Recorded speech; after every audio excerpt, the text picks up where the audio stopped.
On today's show, we talk about Senator Bill Nelson. He's a Democrat from the state of Florida. He's running for re-election for his Senate seat. He's running against Rick Scott, governor of Florida, in this tight or contested battle. As we've been told for months now, this is a strong blue wave, so Bill Nelson should win, you would think, if there's a strong blue wave.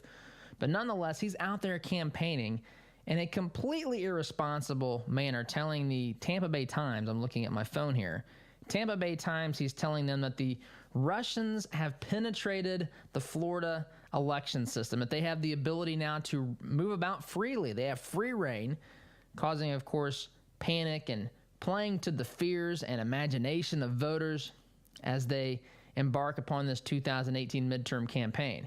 Now, this is completely irresponsible, and it seems a little bit strange, I guess, to think that they would go play this card this early in the election cycle if, in fact, we were headed towards this strong, inevitable blue wave in November. Now, polling is kind of mixed here. We've seen Bill Nelson up a couple of points, I think maybe 4. We've seen Rick Scott up 5 points in another poll.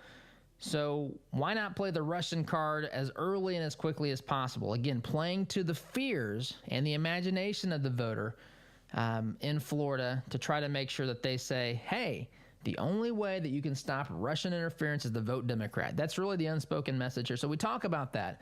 Also talk about, we get into some other things, but we also talk about the NFL, which we're quickly moving up on the NFL season. I know many of you stopped watching, don't care to watch. If you're looking for yet another reason as to why you may not want to watch, the NFL, at least a couple of teams, are having for the first time male cheerleaders. Male cheerleaders will be joining females on the sidelines. And I'm not talking about the guys that are catching and throwing the girls. I mean, these are cheerleaders that are performing side by side with the other female cheerleaders. So that's another reason many of you will not want to watch the NFL this year. But anyway, we talk about those things and more today, guys. As always, thanks for listening. Have a great day. We'll see you tomorrow. Take care.